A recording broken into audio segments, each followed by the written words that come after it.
할렐루야, 주의 이름을 찬양합니다. 우리에게 또 주의를 주시고 예배를 주시고 하나님과 교통할 수 있는 복을 주셨습니다. 우리 다 같이 일어나셔서 묵상으로 기도하심으로 예배를 시작하겠습니다. 그러므로 우리가 믿음으로 의롭다 하심을 받았으니 우리 주 예수 그리스도로 말미암아 하나님과 화평을 누리자. 또한 그로 말미암아 우리가 믿음으로 서 있는 이 은혜에 들어감을 얻었으며 하나님의 영광을 바라고 즐거워하느니라. 아멘. 존귀하신 하나님, 우리 주님 예수 그리스도를 보내셔서 우리로 이 땅에서 천국을 바라보며 하나님 나라를 하루하루 이뤄나갈 수 있는 복을 주시니 감사합니다. 여러 가지로 부족한 점이 많지만 예수 그리스도의 피를 부어주시고 또 성령으로 인도하여 주셔서 점점 하나님 닮아갈 수 있게 하시고 이 땅의 악의 권세를 물리치며 하나님 나라를 세워갈 수 있는 은혜의 복을 주셨으니 감사합니다. 이 일을 매일매일 잘 감당할 수 있도록 성령으로 충만케 하여 주시고 예수 그리스도의 보혈의 피로 이겨나갈 수 있는 그런 은혜가 있도록 축복하여 주옵소서. 예수님의 이름으로 기도합나이다. 아멘. 우리 다 같이 찬송가 15장입니다. 찬송가 15장.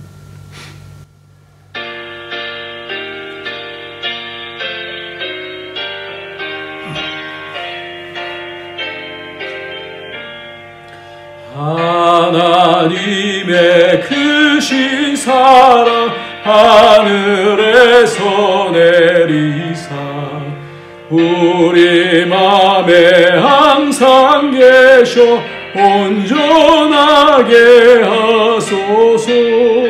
우리 주는 자비하사 사랑 무한하시니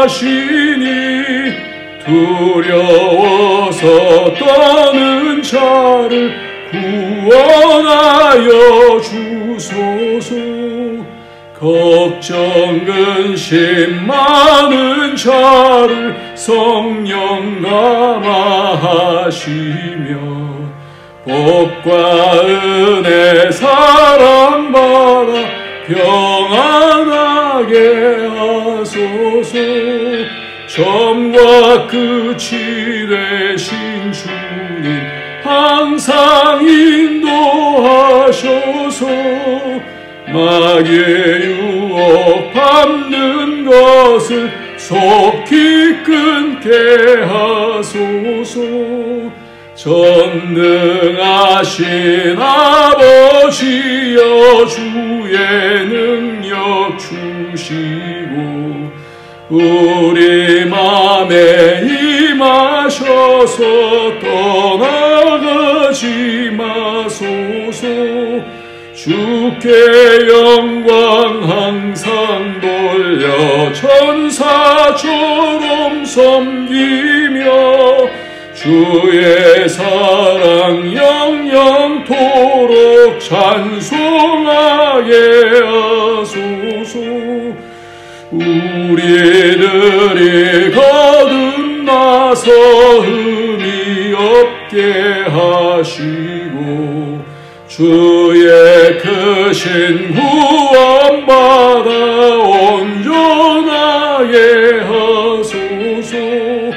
영광에서 영광으로 천국까지 이르러 크신 사랑 감격하여 경배하게 하소서. 아멘. 오늘도 우리에게 은혜를 주시는 주님께서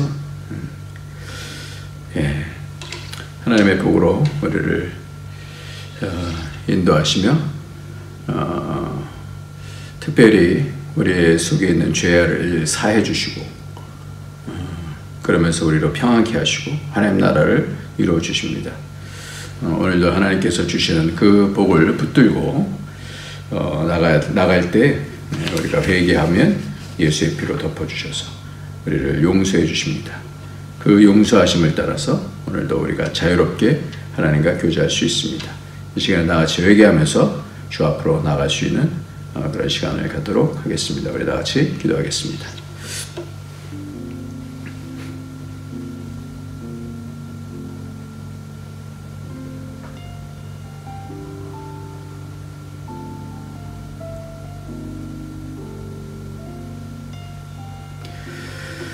주님,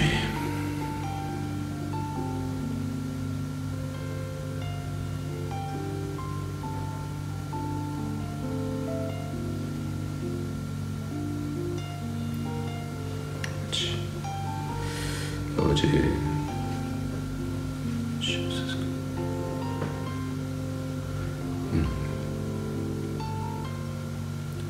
거룩하신 하나님 아버지, 오늘도 우리 예수 그리스도의 보혈의 피는 능력이 있고 우리를 새롭게 하시며 하나님께 가까이 가게 하시는 줄 믿습니다. 오늘도 심령 회개하는 심령 가운데 예수의 피의 그 권세로 악한 영의 권세들을 깨부셔 주시고 그 정죄를 깨부셔 주시고 하나님 앞에 더 가까이 갈 수 있도록 예수의 피로 부어 주시옵소서. 가정의 교회에 하나님 거룩할 수 있도록 예수의 피로 그 권세로 새롭게 하여 주시고 오늘도 우리의 심령이 새로워져서 하나님과 더불어서 안정된 교제를 할 수 있도록 이 시간 주님께서 기름 부어 주시고 하나님 새롭게 하여 주옵소서. 하나님 우리의 죄를 용서하여 주시고 점점 주의 형상 닮아갈 수 있도록 우리의 심령을 깨끗게 하여 주옵소서. 그러신 예수님의 이름으로 기도합나이다. 아멘.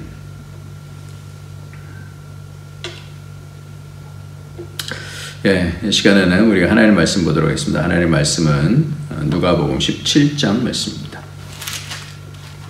누가복음 17장 1절부터 4절까지 말씀입니다. 같이 읽도록 하겠습니다. 시작. 예수께서 제자들에게 이르시되 실족하게 하는 것이 없을 수는 없으나 그렇게 하게 하는 자에게는 화로다.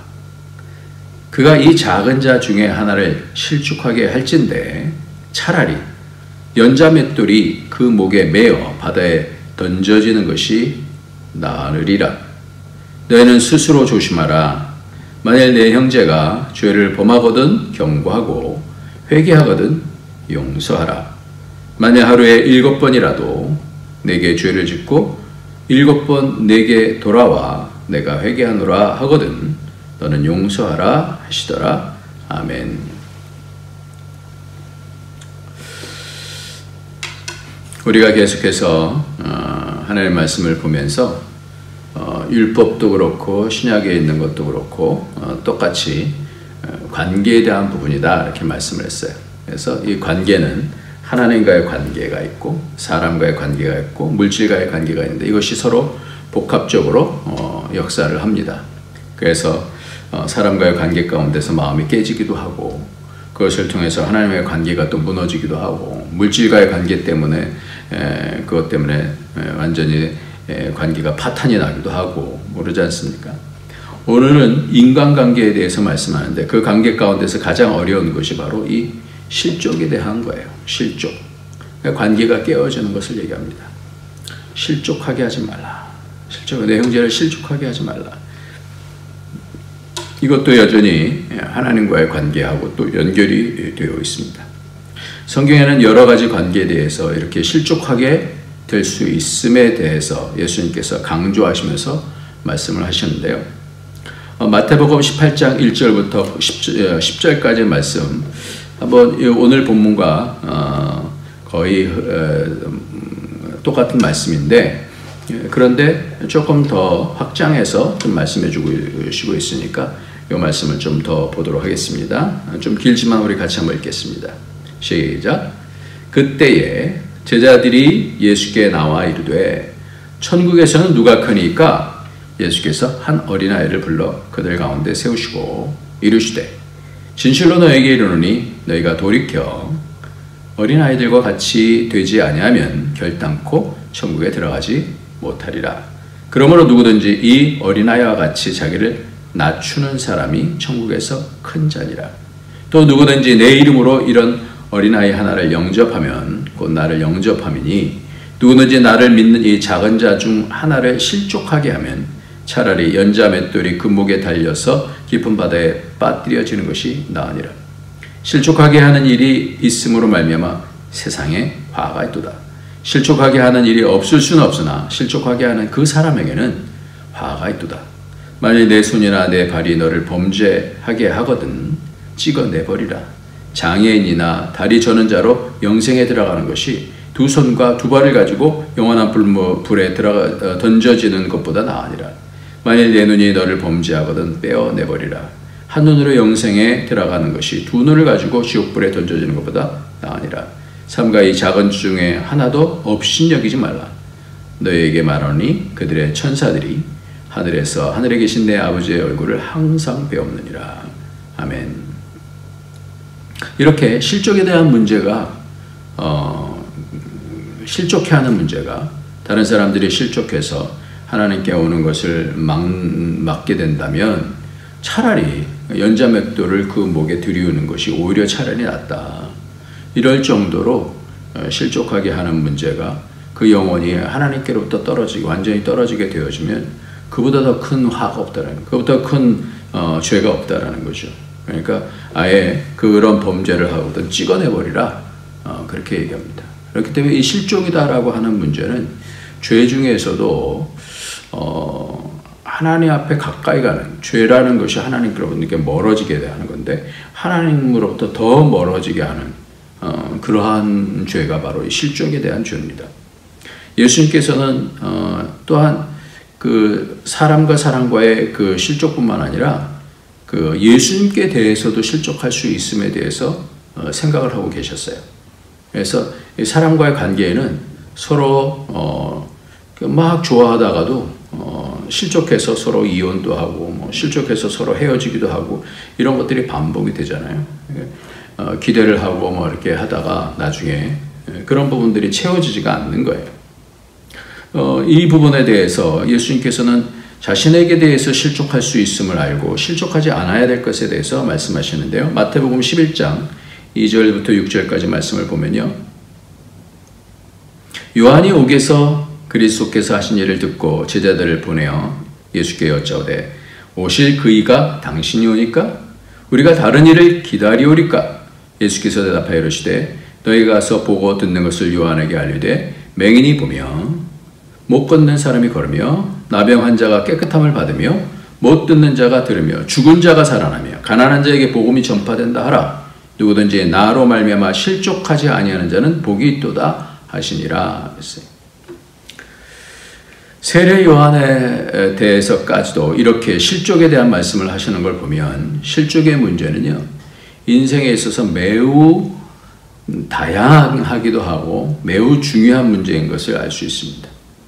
예수님께 대해서 이 세례 요한은 나는 너희로 회개하기 위하여 물로 세례를 주거니와 내 뒤에 오시는 이는 나보다 능력이 많으시니 나는 그의 신을 들기도 감당치 못하겠노라. 그는 성령과 불로 너에게 세례를 주실 것이요. 그렇게 얘기했어요. 이렇게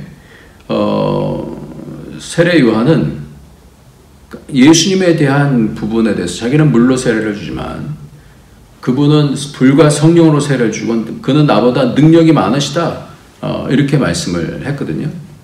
그러니까 기대도 많았죠. 근데 자기가 감옥에 가는데 뭔가 그런 기대도 있었을 거예요.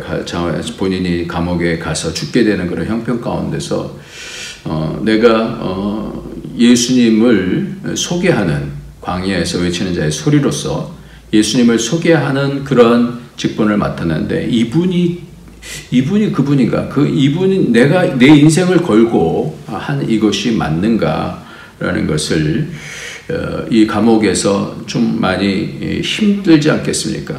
실존이 감옥 속에서 이제 죽게 되어지니까 그것을 제자들을 통해서 물었던 거죠. 그러니까 예수님께서 뭐라고 그러시냐면 누구든지 세례 요한이든지 누구든지 나로 말미암아 실족하지 아니하는 자는 복이 있도다. 그러니까 예수 그리스도를 믿으려고 하다가 중간에 사람 보고 실족해서 예수 그리스도를 안 믿는다. 그보다 더 큰 화가 없는 거죠. 그러니까 우리의 기대가 있잖아요. 우리가 믿음에 대한 어떤 기대가 있는데 그런 기도를 했는데 그것이 잘 안 이루어졌어요. 그래서 실족해서 교회를 떠나는 경우들도 얼마나 많습니까? 사람 보면서 또 실족하는 경우가 얼마나 많습니까? 그런 부분들에 대해서 실족하게 된다는 것은 하나님 나라를 이룰 수 없다라는 거잖아요. 그러니까 가장 큰 어려움인 거죠. 그러니까 실족하면 안 되는 거예요. 그러니까 믿음의 반대가 저는 이 실족인 것 같아요. 믿음이라는 것은 여러 가지 시험들이 있는데 그 시험들을 뛰어넘지 않으면 마음속에 어두움이 찾아오는 것이, 그것이 실족이 하나의 실족인 것이죠.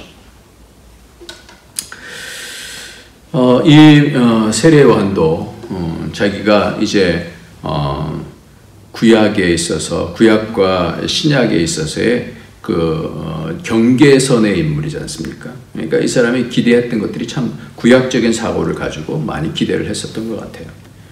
근데 예수님께서는 낮은 곳으로 오셔서 가장 중요하게 생각하는 것이 말씀을 믿고 그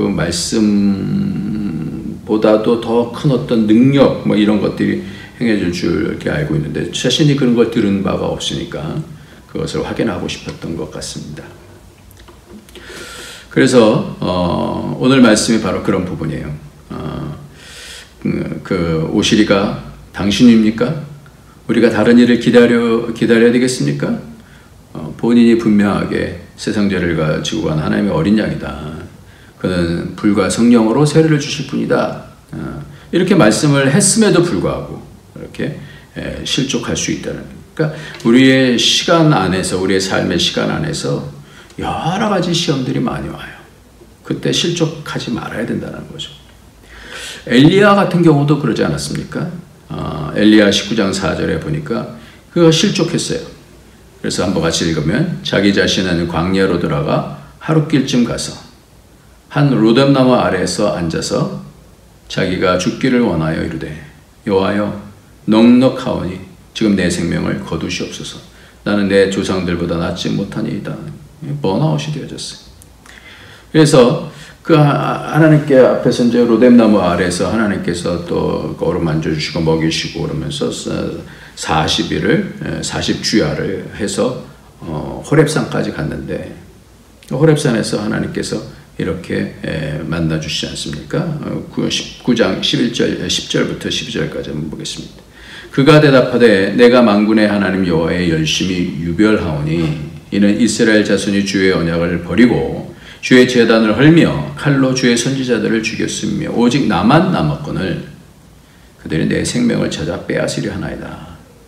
여호와께서 이르시되 너는 가서 여호와 앞에서 산에 서라 하시더니 여호와께서 지나가시는데 여호와 앞에 크고 강한 바람이 산을 가르고 바위를 부수나 바람 가운데 여호와께서 계시지 아니하며 바람 후에 지진이 있었으나 지진 가운데도 여호와께서 계시지 아니하며 또 지진 후에 불이 있으나 불 가운데도 여호와께서 계시지 아니하시더니 불 후에 세미한 소리가 있는지라. 그러니까 언제든지 우리가 기대를 하는 것이 있으면 그것에 대해서 황당한 그런 어떤 상황들이 발견되어졌을 때 이렇게 실족하게 되는 거예요. 낙심이 되는 거죠. 근데 언제 회복이 되느냐? 믿음으로 하나님의 세미한 음성을 들었을 때 이 듣는 게 회복이에요. 듣는 마음이 그래서 가장 중요한 겁니다. 지금 분명하게 그 전에도 하나님의 음성을 들었거든요. 그가 대답하되 내가 만군에 이랬을 때 여호와께서 이르시되 너는 나가서 여호와 앞에 산에 서라 이렇게 말씀해 주셨습니다. 그 음성하고요 세미한 음성하고 뭐가 달랐을까요? 음성만 듣는 게 아니죠. 세미한 음성이라는 것은 그 가운데에서 하나님의 깊은 뜻이 담겨져 있는 자신을 치료하는 그런 말씀의 소리를 들었다는 것이죠. 그러니까 소리만 들은 게 아니에요. 영을 회복시키시는 하나님의 깊은 뜻을 알게 되어졌을 때 그때 다시 회복이 되어진 거죠. 그러니까 실족하지 아니하고 잠시 실족할 수 있을 뻔했는데 다시 일어나게 되는 거죠. 시편 73편에도 시편 기자가 악인이 잘 되는 걸 보고 실족할 뻔했다 그렇게 얘기를 하고요. 우리의 인생은 이렇게 실족하기가 참 쉬워요. 그래서 거의 악인이 너무 잘 돼요. 그럼 죽을 때도 고통도 없어요. 뭐 눈도 막 튀어나와요. 살쪄요. 죽을 때 고통도 없어요. 그러니까 근데 의인들은 고통을 당하거든요. 그러니까 실족할 뻔하다가 성전에 들어가서 그의 악인의 마지막을 보는 거예요. 그래서 회복이 되어지는 거예요. 그러니까 실족이다라는 것은 인생 가운데서 가장 어려운 그런 부분 중에 하나입니다. 우리가 잘 알지 못하기 때문에, 잘 듣지 못하기 때문에 이런 실족이 생기는 거거든요. 그러니까 실족이라는 것은 이런 겁니다. 남을 함정이나 덫에 걸려 넘어지게 하는 것이 이게 원어의 뜻이 그래요. 예, 어떤 거예요? 실족하게 하는 것은 헛소문을 퍼뜨려서 또 중상모략을 함을 통해서, 그래서 헐뜯고 상처를 내서 미워하고 시기하는 것을 통해서, 근거 없는 말을 통해서 어떻게 무너지는 거예요. 무너지는. 남을 실족하게 하는 거예요. 저 사람은 어떻게 그러면 사람들이 다 그렇게 보잖아요. 낙심이 되는 거예요. 좌절이 되는 거예요. 어떻게 할 수가 없는 그런 상황 속에 빠지는 거예요. 관계를 깨는 그 뭔가의 행위를 바로 실족이다 그렇게 얘기해요. 그러니까 인간관계에서 완전히 지금 오늘 말씀 같은 경우는 그 바리새인들이 또 서기관들이 지금 앞에 와 있는 죄인들이나 세리들에 대해서 얼마나 그냥 박살을 냅니까? 그런 그 분위기들이 쫙 깔려 있는 거예요, 이스라엘에서는. 그러니까 죄인과 세리들은 나는 구원받지 못하는 사람들이다 라는 인식으로 그렇게 매장을 시켜버렸으니까 실족하면서 사는 거죠. 늘 낙심이 되는 거예요. 세리 같은 경우는 돈을 벌어도 나는 매국노요. 나는 돈만 아는 사람이요. 그래서 실족하는 거예요. 관계를 깨는 거예요. 남들을 그런 일방적인 어떤 정죄를 통하여서 그 인생을 깨버리는 거예요. 그래서 구원에 대한 그런 확신도 없게 되어지고 하나님 관계도 깨어지게 되어지고 소망도 없는 그런 관계들을 통해서 실족하게 만든다라는 거죠. 그래서 우리가 늘 이 남을 실족하게 하는 부분을 잘 생각을 해야 됩니다. 저는 목회를 하면서 이 부분이 가장 사실 두렵긴 해요. 두려워요. 혹시 나를 통해서 누군가 하나님의 말씀을 오해하면 안 되는데 이런 생각이 들어요. 그래서 나를 통해서 혹시라도 복음을 제대로 못 들으면 안 되는데 이런 두려움이 있어요. 혹시 내 행동을 통해서 하나님께로부터 떠나면 안 되는데 내가 실족하게 하면은 그보다 더 화가 없다라는 말씀이잖아요. 그러니까 나로 인해서 남이 상처받게 되어지는. 여러분들은 어떻습니까?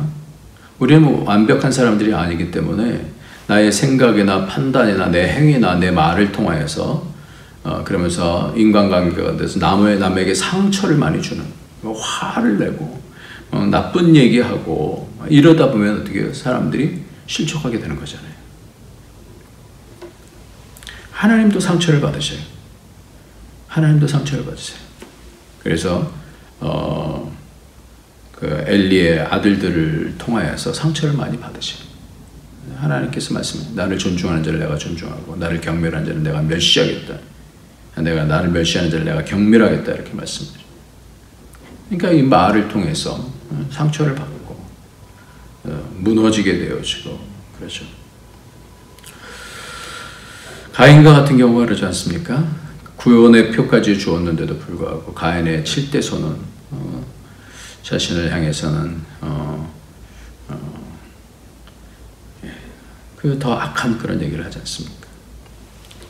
요셉에게 상처를 입힌 형들이 그 가운데서 인질로 잡히겠다라고 할 때 그 상처받았던 그런 마음들이에요. 요셉 같은 마음들 다시 회복이 되는 거예요.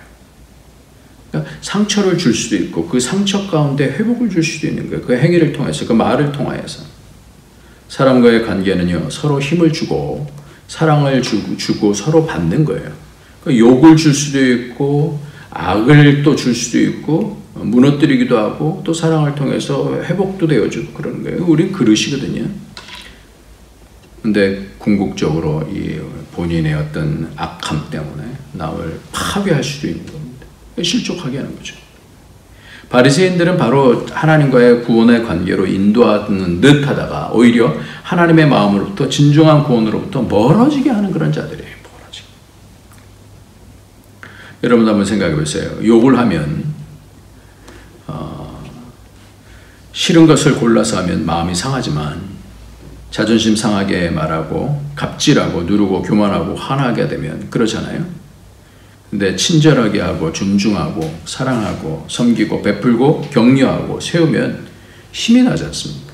우리는 그런 그릇이에요. 가장 심각한 죄가 바로 하나님으로부터 떠나게 하는 그런 죄라고 했어요. 그러니까 말을 잘해야 돼요. 우리는 그럼 어떻게 긍정적인 믿음으로 이것을 이끌 수 있을까? 하나님께로부터 더 가깝게 어떻게 하면 될까? 지난주 금요일 날 어떤 집사님이 예배를 드리면서 그런 말씀을 해요. 자기 자녀들이 이제 지금 한국에 있는데 한국에서 학교를 다니는데 아이들이 학교에서 애들하고 놀면서 욕을 배우는 거예요. 그래서 너무너무 지금 그런 부분들이 집에 와서도 아무렇지도 않게 욕이 막 섞여져서 나오는, 자신도 모르면서 막 그냥 쓰는 거예요. 마태복음 13장 41절 봅시다. 왜 이것이 어려운 건지, 실족에 대한 부분이 뭔지, 왜 실족하면 안 되는 것인지 41절부터 보겠습니다. 인자가, 시작. 인자가 그 천사들을 보내리니 그들이 그 나라에서 모두 넘어지게 하는 것과, 이 넘어지게 하는 것이 이게 실족이에요. 똑같은 단어예요.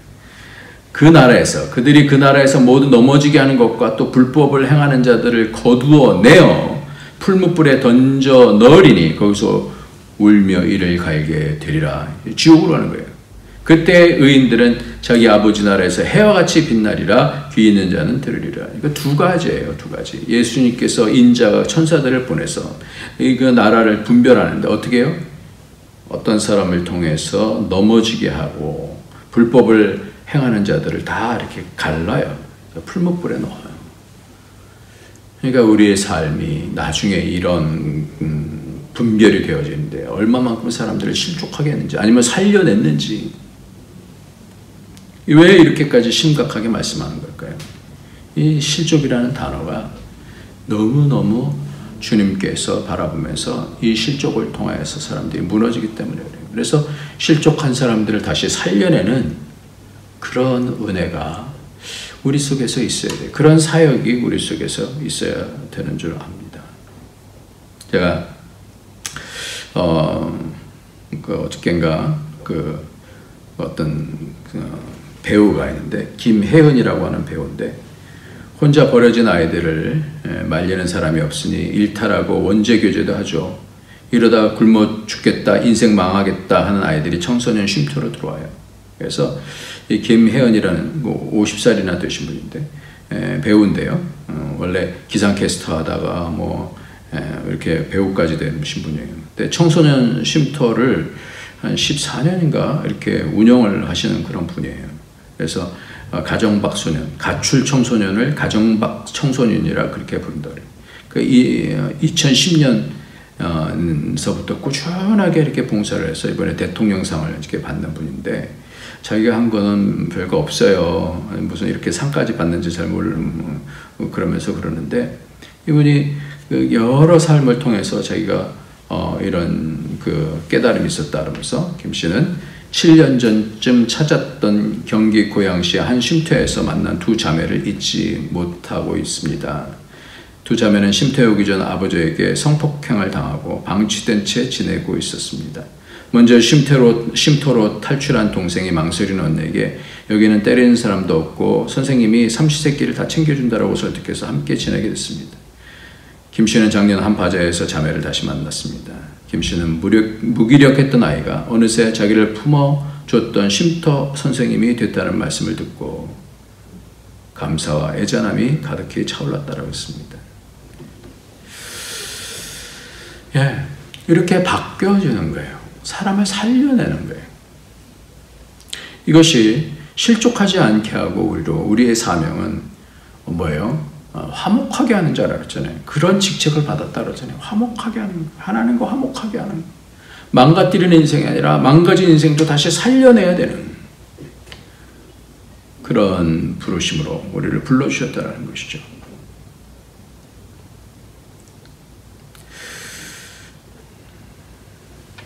그런데 오늘 말씀을 보면 나를 믿는 소자 하나를 실족하게 하는 것보다 차라리 연자맷돌을 목에 달고 깊은 바다에 던지는 것이 낫다. 차라리 연자맷돌이 그 목에 매어 바다에 던져지는 것이 낫다. 이렇게 작은 자 중에 하나를 실족하게 할진대. 이렇게 얘기할 수 있잖아요. 이 연자맷돌을 차라리 그 목에다가 해서 곡식을 갈던 이 맷돌이잖아요. 이 맷돌을 해서 바다에 던지는 거예요. 그럼 죽는 거거든요. 차라리 죽이는 게 낫다. 이 정도예요. 실족하는 것보다. 이 정도로 강하게 이렇게 얘기를 하시냐는 말이에요. 이만큼 실족은요, 사람을 죽이는 것보다 더 죽이는 거라는 얘기죠. 그러니까 이렇게 우리로 신앙 양심은요, 내가 지금 하는 행동이 뭔지, 저 사람을 죽이는지 어떤지를 잘 살펴야 돼요. 그러니까 믿음이 자라면 자랄수록 남의 마음의 상태를 잘 살펴야 돼요. 자기 마음의 상태만이 아니라 남의 마음의 상태를 잘 살펴야 되는 거예요. 오늘 이 말씀을 하시면서 뭐라고 말씀하시냐면 3절 4절을 다시 한번 읽어보면 너희는 스스로 조심하라 했어요. 스스로 조심하라. 만일 내 형제가 죄를 범하거든 경고하고 회개하거든 용서하라. 만일 하루에 7번이라도 내게 죄를 짓고 7번 내게 돌아와 내가 회개하노라 하거든 너는 용서하라 그랬어요. 스스로 조심하라는 거예요. 우리가 내게 죄를 범하게 되어지면 화가 나잖아요.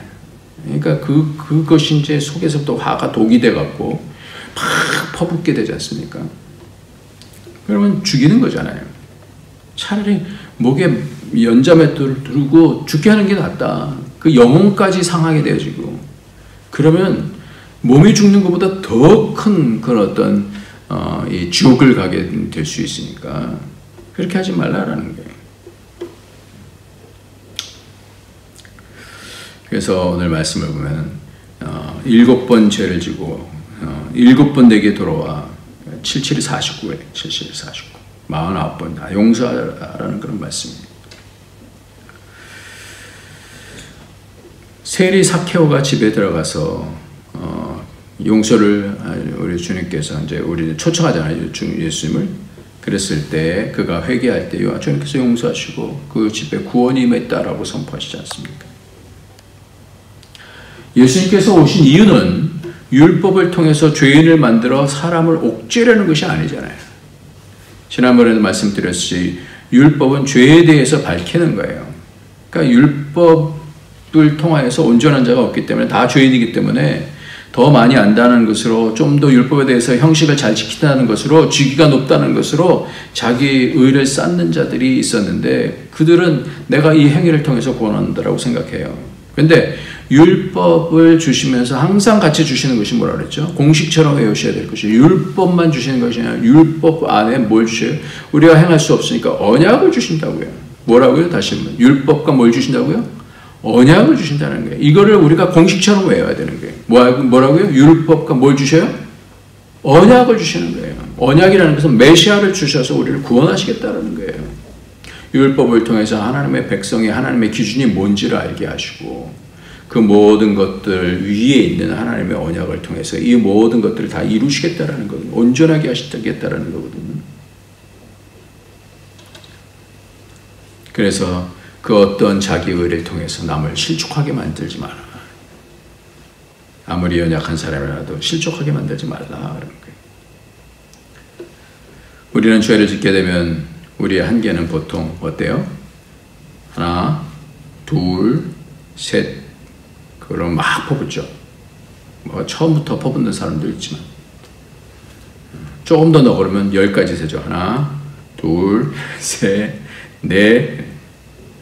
근데 성경 뭐라 그래요? 49번까지도 용서하라. 어떻게 우리가 그렇게 할 수 있어요?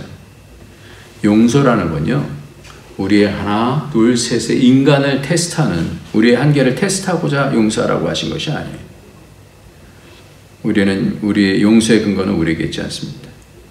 용서를 언약을 통해서 무한정으로 하시는 우리 주님 언제든지 받아주십니다. 내 마음 사이즈로는 용서하라는 말씀 것 아니에요. 하나님 마음의 사이즈를 통해서 하나님이 나를 용서하신 것처럼 용서하라는 것이죠. 그 기준이 나에게 있잖아요. 우리는 하나, 둘, 셋 세고 있어요. 그러니까 묻고 따지지 아니하시고 주님께서는 우리를 받아주시는 분이시다. 시편 103편 8절부터 보면 여호와는 긍휼이 많으시고 은혜로우시며 노하기를 더디하시고 인자하심이 풍부하시도다. 자주 경책하지 아니하시며 노를 영원히 품지 아니하시로다. 우리 죄를 따라 우리를 처벌하지 아니하시며 우리의 죄악을 따라 우리에게 그대로 갚지는 아니하셨으니 이는 하늘이 땅에서 높은 것 같이 그를 경외하는 자에게 그의 인자하심이 크심이로다. 동이 서에서 먼 것 같이 우리의 죄가를 우리에게서 멀리 옮기셨으며 아버지가 자식을 긍휼히 여긴 것 같이 여호와께서는 자기를 경외하는 자를 긍휼히 여기시나니 이는 그가 우리의 체질을 아시며 우리가 단지 먼지뿐임을 기억하심이로다 했어요. 말씀을 마치겠습니다. 예수님이 오시면 관계가 회복이 되죠. 사람과의 관계가 그 크신 하나님의 용서의 기준으로 서로 받아들이는 사람으로 바뀌어지는 겁니다. 그러니까 강팍함이 점점점 가고 남을 실족하게 하는 말들이 오고 가게 되면 하나님 나라가 오질 않아요. 어제 저녁에 어떤 목사님하고 같이 얘기를 나눴는데 요즘 목회가 재미없다 그래요. 왜 그러냐 그랬더니 예배 전에 인터넷으로 말씀을 듣고 와서는 설교가 어떻네 저떻네 그런다는 거예요. 예배의 목적이 뭡니까? 하나님의 용서를 하는 거잖아요. 그래서 성령을 통해서 예수 그리스도의 피와 성령을 통해서 하나님을 만나는 거잖아요. 하나님과의 관계가 회복되는 거잖아요. 그 제사를 드리고 가인처럼 그렇게 분노가 일어나면 그런 망하는 거예요. 관계가 회복되게 하는 거고 예배는 우리가 그것에 의해서 피스메이커로 사람들을 통해서 하나님 보게 만드는 그런 사람들이죠. 얼굴이 밝아져야 돼요. 다른 사람들을 향해서 하나님에 가는데 걸림돌이 되는 것이 아니라 디딤돌이 되는 간증과 감사와 격려가 우리 속에 채워져야 될 줄 믿습니다. 자랑하는 것은 독약이에요. 절대 세상 자랑하지 마십시오. 이런 마음의 생각이 다 그렇게 빼앗기게 되어져요. 그러고는 그 가운데서 비교하게 되어지면 자랑하는 사람보다 더 자랑할 수 있는 사람들이 얼마나 많겠습니까? 거의 없죠. 그럼 어떻게 실족하게 되는 거예요. 저 사람만 왜 하나님 사랑하시지? 그렇게 되는 거예요. 세상 자랑하지 마십시오. 하나님 자랑하면 돼요. 아, 하나님께서 저 사람 저렇게 사랑하셨으니까 하나님이 저 사람 연약한데도 불구하고 그렇게 사랑하셨으니까 나도 사랑해 주시겠구나.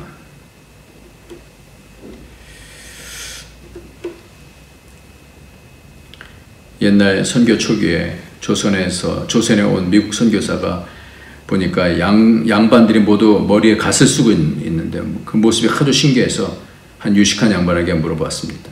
그 머리에 쓴 것이 무엇이요? 갓이요? 갓이요 그랬어요. 갓. 그러니까 영어로 갓 그런 거예요. 하나님이잖아요. 조선 사람들은 머리에 하나님을 모시고 다니니 하나님의 영이 이미 그들에게 임했다는 것 아닌가? 선교사가 또 물었어요. 그러면 이 나라 이름은 무엇이요? 양반은 한자로 글자를 쓰면서 대답했어요. 조선, 아침조, 깨끗할 선 이렇게 씁니다. 그러면서 그 선교사는 더 깜짝 놀라서 이 나라는 역시 깨끗한 아침의 나라입니까? 맞군요. 조자를 풀이해달라고 했어요. 그러니까 조자라는 것은 앞에 열십자에다가 날일자에다가 밑에 십자에다가 옆에 달자가 있지 않습니까? 달월자가 있습니까? 이게 조자잖아요. 아침 조자. 그러니까 앞에 날일자, 낮에도 십자가, 월, 밤에도 십자가, 하루 종일 십자가라는 뜻이군요. 그러면 선자도 풀이해 주시겠습니까? 선자의 왼쪽은 물고기 어자가 있고 오른쪽에는 양자가 있습니다. 그게 선자입니다. 깜짝 놀라면서 물고기는 초대교회의 상징인 익투스로 예수 그리스도 하나님의 아들이라는 신앙 고백이고 또 양자는 하나님의 어린 양이니 선자는 완전히 신앙 고백의 글자군요. 그래서 선교사가 감탄했대. 조선이라는 나라 이름부터가 낮이나 밤이나 십자가만 바라보고 예수 그리스도를 하나님의 아들이요 우리의 구주이신 어린 양이라는 신앙 고백적 이름을 가지고 있는 이 조선의 나라, 조선은 하나님께서 예비해 주신 복음의 나라입니다. 감탄하면서 선교사가 또 질문했어요. 마지막으로 조선 사람을 영어로는 어떻게 씁니까? chosen people, chosen 조선, 선택된, 조선이 초선이 선택이라는 뜻. 선택된 사람, people 사람들입니까? 와, 조선은 과연 동방의 선민들입니다. 참 재미있는 얘기인데, 우리 한국 사람들은 이렇게 참 복된 민족이고 하나님 나라, 하나님을 만드는 하나님 나라가 되어지는 그런 나라지 않습니까? 우리 한국 사람은 서로 싸우면 망가집니다. 서로 싸우면서 망가져서는 안 됩니다. 하나님의 자녀들로 하나님 나라를 세워야 줄 믿습니다. 저 여러분이 서로 실족하게 하지 아니하고 모두 다 하나님 나라로 만들어가는, 내 의견 주장하지 말고 하나님 나라가 옳은 거예요. 우리의 모든 목표는 그의 나라와 그 의를 구하는 겁니다. 우리의 남은 생에 싸우지 말고 서로 용서하고 또 회개하고 천국 백성으로 살아내고 하나님 나라를 섬기는 복이 저와 여러분에게 있어지길 예수님의 이름으로 축원합니다. 기도합시다. 하나님 아버지, 감사합니다. 주께서 주시는 말씀을 통하여서 우리를 다시 복음으로 초청하시고 하나님 나라 초청하시니 감사합니다. 실족하게 하는 죄를 범하지 아니하도록 우리를 불쌍히 여겨주시고 성령으로 인도하여 주셔서 나는 십자가에 죽고 예수가 내 안에서 살아계신 역사하시는 것을 믿고 우리 입술 가운데서 많은 사람들을 하나님께로 인도하는 복이 있도록 축복하여 주옵소서. 예수님의 이름으로 기도합니다. 아멘. 우리 찬송가 216장입니다. 성자의 귀한모.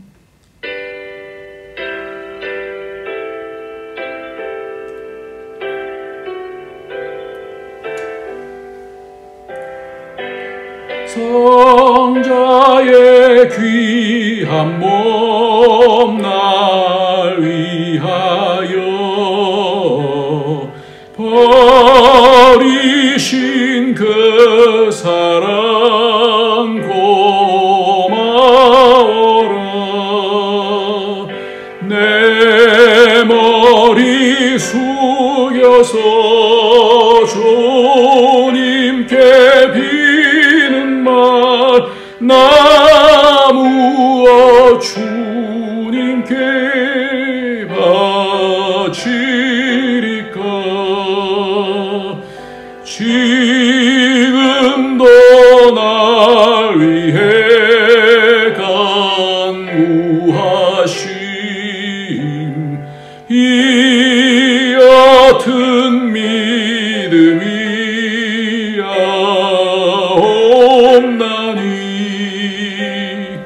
주님의 참사랑 고맙고 놀라워 찬송과 기도를 쉬지 않네. 주님의 십자가 나도 지고 신실한 믿음과 마음으로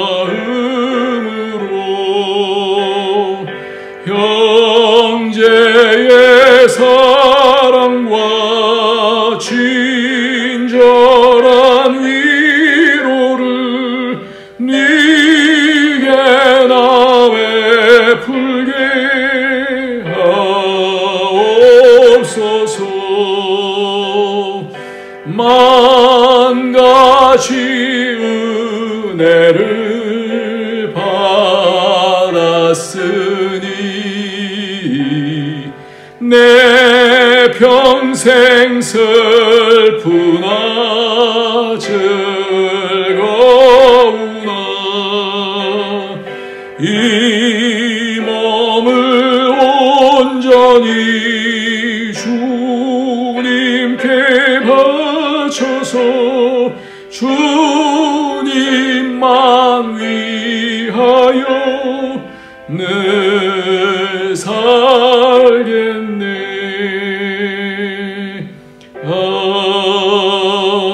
아멘. 주님께 드린 모든 예물 주님께서 받아주시고 하늘의 신령한 은혜로 채워주시며 이 땅에서 하나님의 사람으로 점점 변해갈 수 있도록 주의 성령으로 축복하여 주옵소서. 아픈 모든 부분들을 그리스도의 십자가의 피로 만져주셔서 치료하여 주시고, 어려움 가운데 서 있을 때 하나님께서 함께하여 주셔서 그것이 오히려 하나님 더 가까이 가는 복이 되도록 만져주시옵소서. 우리의 인생을 주님께서 받아주시고 우리를 통해서 하나님 나라가 이루어지시도록 우리를 사용하여 주옵소서. 감사함으로 예수님의 이름으로 기도합나이다. 아멘. 이제는 우리 주 예수 그리스도의 무한하신 은혜와 독생자 아낌없이 주신 하나님의 크신 사랑과 성령의 교통교제 충만 인도하심이 오늘도 이 땅에 하나님 나라를 세우며 남들을 실족하는 것이 아니라 실족해 하는 것이 아니라 살려서 하나님 나라 백성으로 함께 힘있게 하나님 나라 세우기를 원하는 모든 주의 권속들 머리 위에, 그 가정 위에, 그 하는 모든 일들 위에, 우리 안디옥 교회 위에 이제로부터 영원토록 함께 있을지어다. 아멘.